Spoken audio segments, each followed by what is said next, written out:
hello students तो इतिमध्ये এটা ডাঙৰ খবৰ আহি পাইছে ইয়াত তোমালোকে চাব পৰা ৰাজ্যৰ সকলো চৰকাৰী বিদ্যালয়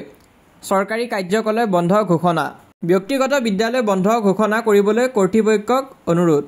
তো এনেকুৱা নিচিনা পোষ্ট নিউজ চেনেল বিলাকে দি আছে আৰু তোমালোকে চাব পৰা মুখ্যমন্ত্ৰী ডাঙৰীয়াই টুইটো কৰিছে due to heavy rainfall over Assam Meghalaya and Arunachal large area have been affected tomorrow in Kamrup and Kamrup metro all state government employees will get এ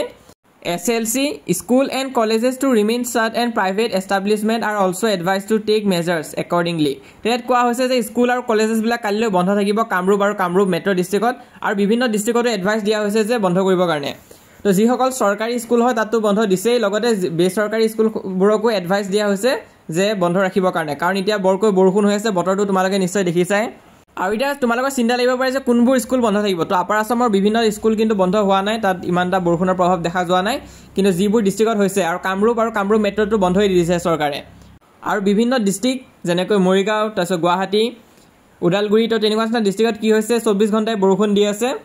আৰু ৰাস্তা ঘাটো পানীৰে ভৰি যোৱা দেখা গৈছে তো তোমালোকে নিজৰ ডিস্ট্ৰিক্টৰ নামটো কমেন্ট কৰি জনাবা আৰু তাত কেনেকুৱা পৰিবেশ হৈ আছে বৰষুণ দি আছে নেকি তো ইয়াতো খুবেই বেয়া পৰিবেশ হৈ আছে তো তোমালোকে কমেন্ট কৰি জনাবা কোনখন ডিস্ট্ৰিক্টৰ হয় আৰু চেনেলটো যদি প্ৰথমবাৰ আহিছা তেনেহলে সাবস্ক্ৰাইব কৰিবা